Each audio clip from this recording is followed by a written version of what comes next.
Hi Lyon School, it's THYRA HEDER, and I'm so sorry that I missed you guys on Friday.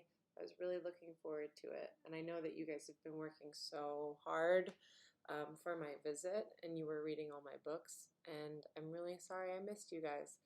But because I missed you, I wanted to make you this video, and thank you for reading my books and being so excited. So I have my books behind me. I'm in my studio right now, which is where I work in the Navy Yard. And I wanted to see if I could, I don't know, make you a little video with some cool facts about my books that I would have told you if I was there, but also because I'm in my studio and I get to make the video from my studio, I can share extra stuff. So I'll start with Fraidyzoo, my first book. And I wanted to show you some pictures. These are pictures of my real family. I am the little girl who's wearing the t-shirt as a dress. When I was little, they called me TT. Let's check out what my mom is wearing. She's wearing a black and white striped shirt and red pants, and my dad's wearing a plaid shirt.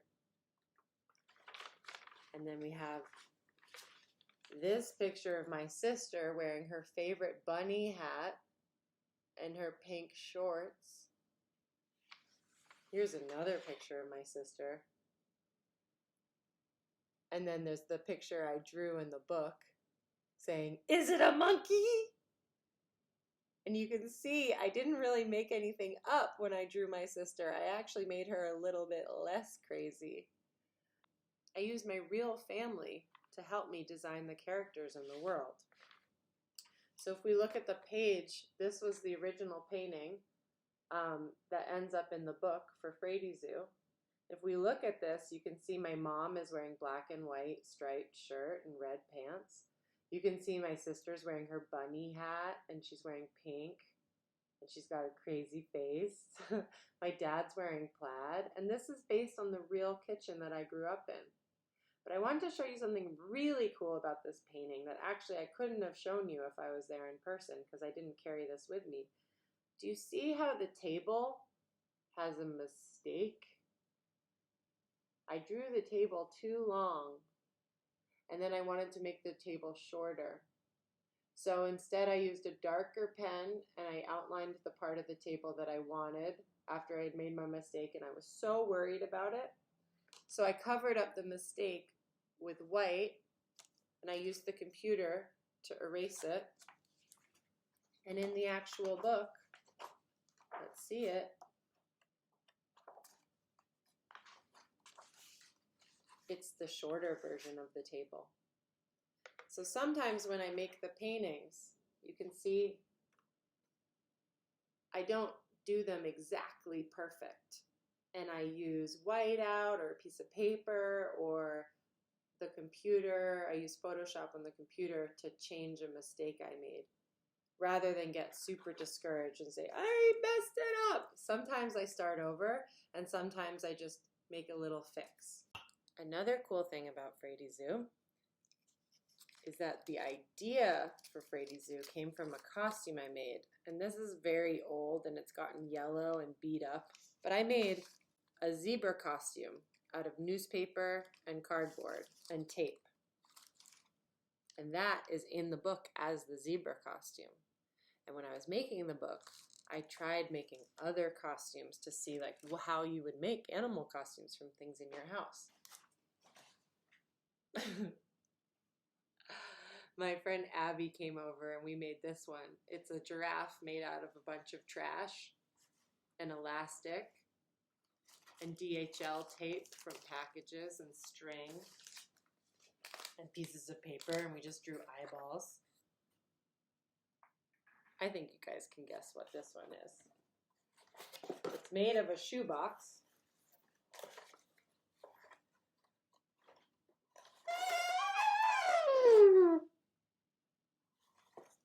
Did you guess it? Begins with an E. I bet you got it. So those were some secret cool facts about Fraidyzoo, that I used my family for reference, and when I didn't know how to make up the costumes, I experimented with all the materials that I found in the recycling, and I made animal costumes, and those helped me come up with the ideas.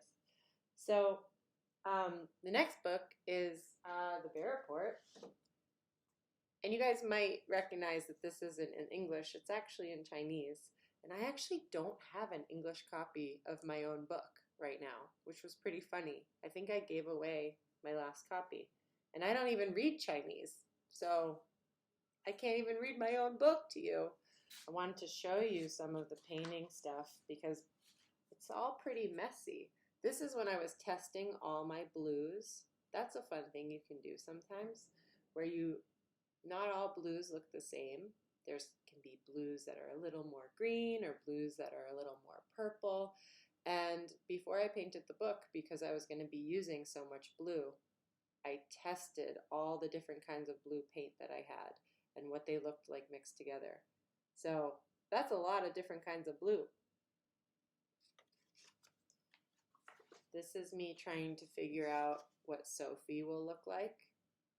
And then I made little notes of what colors to mix together, because I didn't just have the color straight away to mix the purple. I would mix, do you know what I would mix? I mix red and blue. On this page, you can see I'm testing polar bears. Lots of little tests, lots of little scribbles.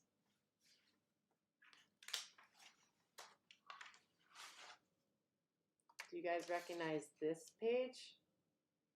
This was a scribbly, sketchy painting that I made to test for the whale part. So I have my test paintings and I have the final paintings. This is just to show you that I don't ever get it right the first time. Remember the part about the mistake that I made in Fraidyzoo? With the bear report, I just painted them over and over and over again. Lots of different versions. But before I even can do a painting, I have to do the drawing and I have to figure out the story. And while I'm doing that, I want to show you how small I'm drawing these drawings. So small. Look how small. And I do lots of little, I call them thumbnail drawings because they're almost the size of my thumbnail. And I write my stories that way. And then I draw bigger sketches like this. And you see these pieces of paper? This is me trying out different words. So I wrote something, I didn't like it, so I covered it over and I wrote a different thing. I didn't like that, so I covered it over and I wrote a different thing. And then I tried to decide by flipping through. So this is a crazy piece of paper. It has all these different choices of different positions and different words. There's two ways I did this research. One, I looked at books. Was this book. And it taught me a lot about polar bears. And I used a lot of the images as reference. I found this book at the library and then I went out and bought it. And I studied how big polar bears are. Do you guys know how big? Do you guys know how big a polar bear foot is? This big. Oh, you lost a finger. Hold on. This big. So big. I can't even believe it. And the second way that I did research for the book is I went to the Arctic. I went and I walked on a glacier. And at first I felt really shy and timid and a little bit nervous about walking around on the ice because it was slippery and there were really deep cracks and I was feeling afraid. And then he taught me all the ways to learn how to safely walk on the ice and all the cool things about how the ice moved and how the Arctic worked. And he showed me a glacier mouse, which was just a rock covered in moss. I took a picture of him showing me that, and then I ran home and I turned my guide, the man, into the polar bear, Olafur. So I didn't even really make up that. I just took something that I really experienced and I mixed it together with research that I had done. So I made this story out of lots of pieces of true things that had happened and turned them into one thing. That was the story. Okay, we're moving on to the next book. The next book I know that you guys know because it was nominated for a Monarch, which I'm so excited about. And it's Alfie, the turtle that disappeared, starring Alfie and Nia. But it's also starring someone else, and I just want to show you because he's here. Hey, come here. He was sleeping. Toby, come on. Come here. He doesn't want to come because he's sleeping. Here he comes. Toby. Toby. Up, up, up, up. Here he is. The real Toby. Hi, Toby. I'm sorry I woke you up. I just needed to introduce you to the Lyon School. Toby, do you look like yourself? Yeah, he does look like himself. All right, you can go back to your bed. So that's the real Toby. And the thing is that Alfie is also based on a real Alfie. I know. The Alfie that you meet in the book is based on my turtle Alfie, who's real. He's 36 years old, and I got him on my 6th birthday for my birthday, and he was 6 too. That's how the beginning of the book starts. Nia gets a turtle on her 6th birthday, and they're 6 together. So I based Alfie the turtle on my real Alfie the turtle, and Toby the dog on my real Toby the dog. And guess what? I based Nia on my real friend Nia, who her dad works just across the hall from me. And she used to come and visit me in my studio and make costumes. She actually made this costume.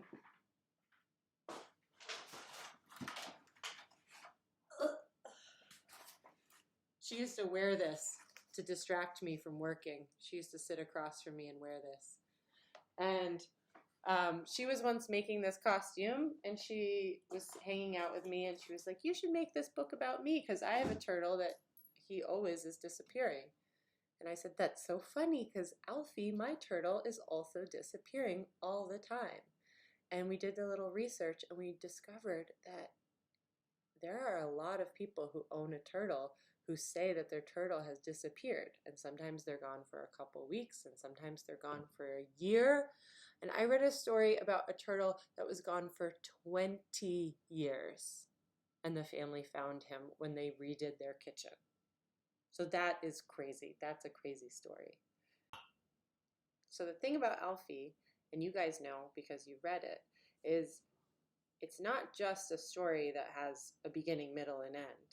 It's sort of a tricky story, and it has a beginning told by one character, Nia, and then it's sort of, when it heads towards the middle, it stops, and you say, he disappeared, and it's a mystery, and then we go back, and we start again, and we hear the beginning again, from whose perspective?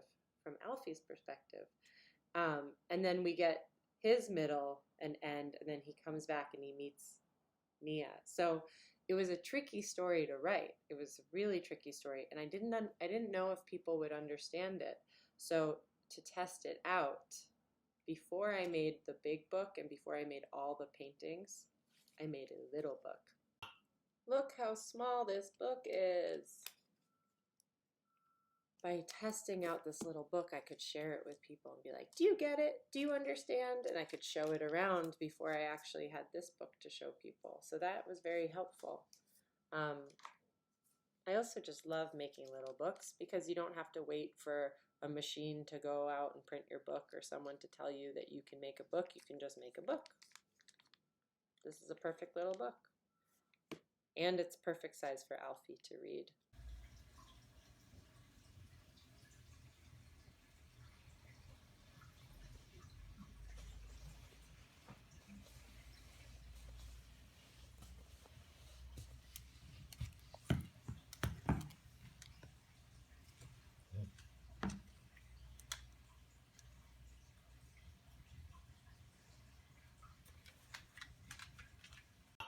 So my last book that I want to share with you guys is my newest book, and it's called How Do You Dance? It can also be called How Do You Dance? How do you dance? How do you dance? It's a question. So we got to figure out the answer.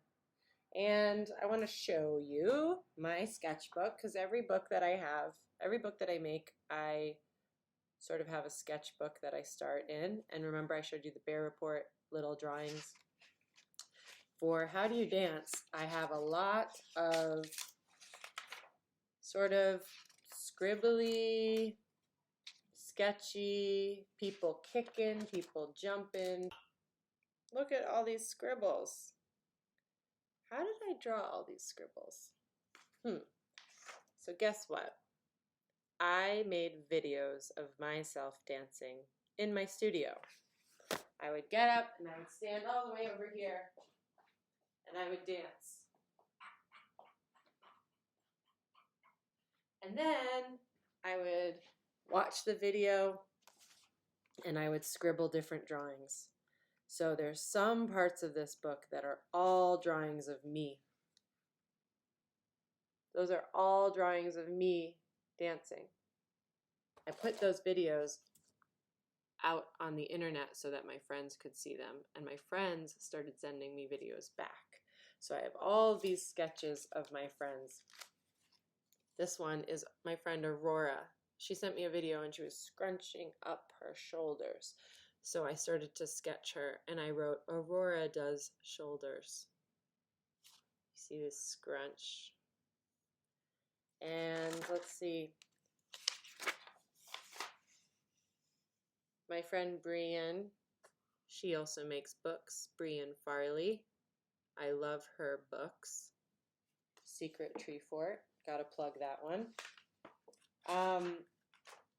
My friend Edith, I wrote Edith plants her feet. And Edith's dance was really interesting. It was like she planted her feet and she was getting blown around by the wind. I thought, oh, that's a good idea for a dance. So I kept collecting more and more videos from friends, and more videos from friends inspired me to dance and take videos of myself dancing. And then people were sending me links to famous dancers or professional dancers or silly dancers. And I just started collecting all these different ways that you could dance. And you open the book, you see all these people, and they're different. The ones in the front of the book are different from the ones in the back of the book. And all these people are real people who sent me videos. They're either friends or they're real people in the world that I watched dancing for this book, who inspired this book. So there's almost 80 of them, which is pretty wild. It makes me really happy. I'm right here if you want to find me. Toby's right here if you want to find him. But yeah, all these people are real. Should we read it? I think we should read it. So you either grab your copy if you have one. If you don't, you can look at mine. Huh, look at this. You can see I made a big version of Blue Bathing Suit behind me. This looks cute. She's like dancing with herself. All right, I'm going to read it for you. How do you dance? How do you dance? Like this. Like this. Like this. Like this. I don't. Someone doesn't. They all do and someone doesn't. I do. Rick does too. Go Rick! Go Rick! Go Rick! Go Rick! What do you think Rick's listening to? I don't know. It looks good. Is Rick at his job? I think Rick's at his job. Sometimes I like to listen to music if I have a job to do that is a little bit tedious, meaning I don't want to do it, or challenging, maybe it's hard. Mags beckons, Koyo bops, Gilda flits. If you've read the book Fraidyzoo, do you guys recognize the outfit that Mags is wearing? Black and white striped shirt and red pants? Do you have a guess who Mags might be? Mags is my mom. This is my mom. And when my mom dances, she dances like this. Come dance with me. She beckons. She tells you to come dance with her. So can we try to beckon? Can you try and beckon with one hand? Two hands? What about just your head or your shoulder? Can you tell someone to come here with just your shoulder? Come here. Koyo bops. Can you bop back and forth? Bop, bop, bop, bop. Maybe just your head. Bop, bop, bop, bop. Gilda flits. Flit. I don't know what that is, but when I asked Gilda, she said, I flit. So here she is, she's painting. Let's pretend we're flicking paint off our fingers. Flit, flit, flit, flit. Aurora scrunches. Scrunch, scrunch. Remember I told you about my friend Aurora sending me a scrunchy video? Aurora scrunches. CJ makes a face like something stinks. Can you guys do that? John looks right at you.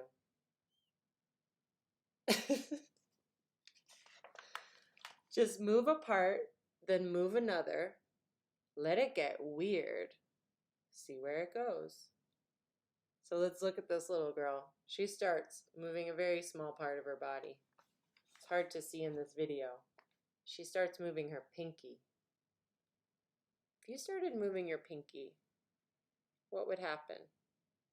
Maybe your hand would get involved. Maybe your wrist. Try moving your wrist. Make your wrist dance. What happens when your wrist dance? My wrist dancing makes my elbow dance, which makes my shoulder dance, which now my head's getting into it. Wait, and now my other shoulder's getting into it. I'm really seeing where it goes now. Now I'm dancing. But how do you make it get weird? How do you let it get weird? You could try dancing with your face. Can you try just your eyes? Just your chin? Your fingers. We've already flit. But can we be sharp with our fingers? Can we be wiggly? Can we be soft? Can we do excited bursts of fingers? Can we do lots of crazy fingers? What about our knees? Can you do your knees back and forth? You can bend them. What about your toes?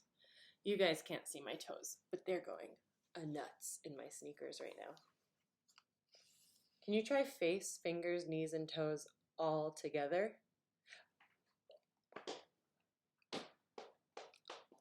I think that's how you make it get weird. I definitely feel a little funny. Maybe you have no bones. How would you walk if you had no bones at all? Maybe you are made of metal.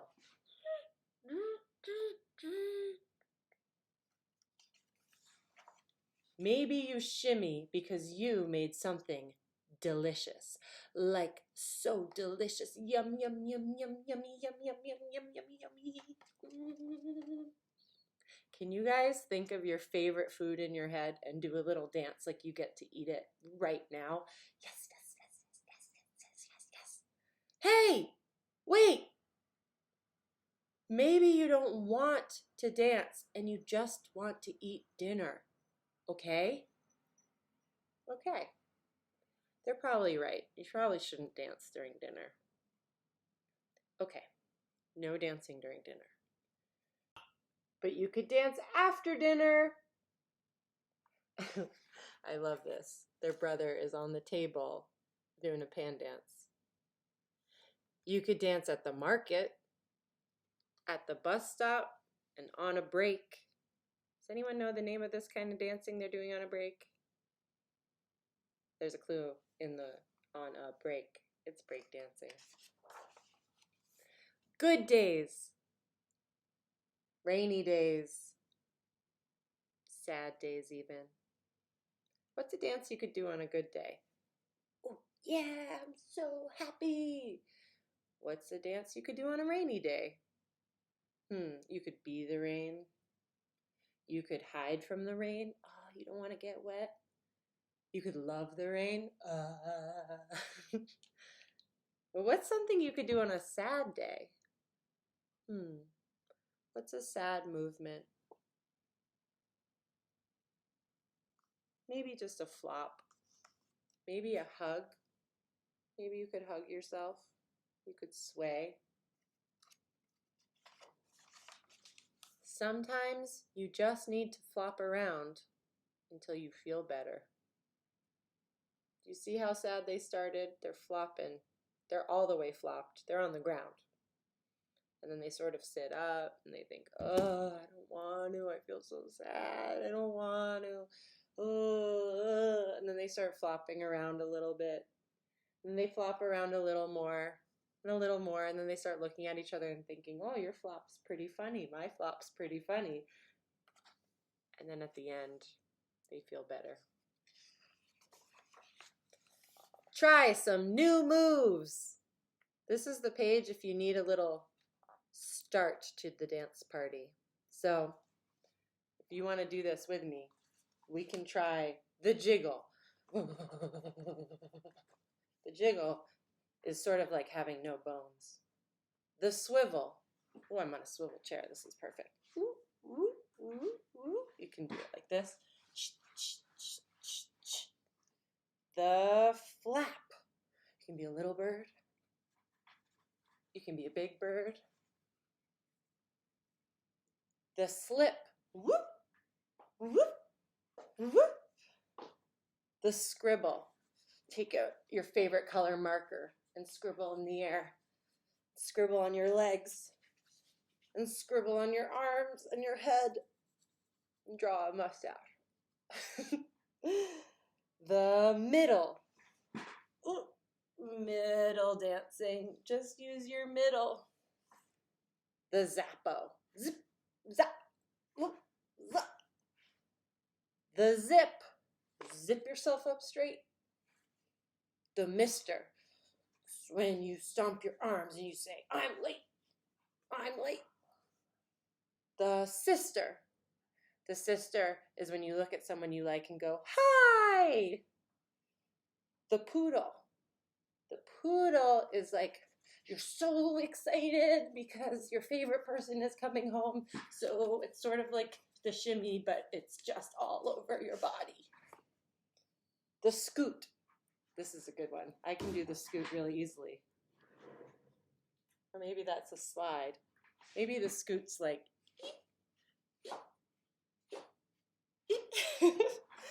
the sneak. The sneak. Sneaking into the party. The windy. That's when you stay still on the bottom half and you get blown around. The tootle. It's when you pretend to leave but you come back. Tootle. I'm back. The nothing. Oh, how do you do the nothing? You just do nothing. Fine. The poop. Go high. Reach up high. High. Go low. So low. You can't see me. I'm so low. Now go fast. And then slow. Good job, guys. Dinos, robos, horsies, dads. How do dads dance? My dad dances like this.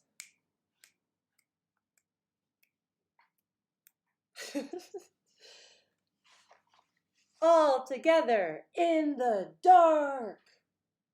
This is when you have to blast the music and really party. This is a big party. We see all the characters that we've met. Everyone's in this page. Going crazy, having so much fun, letting loose, except for one person. They're at the party, but they're not so happy. Enough! I don't dance like that. I want to be left alone. So we all gotta stop. We all stop dancing. So you gotta listen. When someone's trying to tell you something, you gotta listen. So we all stop. We say, okay, understood. Just between us. You don't have to tell them. Just between us. How do you dance? And what do they say? They say, I just told you. Alone. Wait, I thought that they didn't like to dance. Do they like to dance? Where do they like to dance? This little kid loves to dance alone in their room. They like to get home, shut that door, look at themselves in the mirror and say, ooh, you look good. Great job today. They like to eat their snack, a little cheese and cracker, kick off their shoes, roll around in bed, maybe take out some of their favorite books, and go completely nuts all by themselves. So what do you think the answer to this question is? How do you dance? For one little kid, it's alone. For another little kid, it's at the supermarket. For another little kid, it's about scrunching. For another little kid, it's about her face. So what's the answer? How do you dance? You can answer that question. I can't answer that question. You can answer that question. If you want to share that answer with me, you can always send me a video. I would love to see it. But that's my book, How Do You Dance? And I guess the thing that you should do after you watch this video is turn on some music and flop around. Okay. Bye. Have fun dancing. See you later. Okay, so I told you all my secret facts and I read you my new book. I hope that you liked it and that you learned something new and that was fun for you and you got to meet Toby. So bye, Lyon School. I'm sorry I missed you. I hope that you guys all stay happy and healthy and you find some fun activities to do at home. And I hope you enjoy my books. Bye.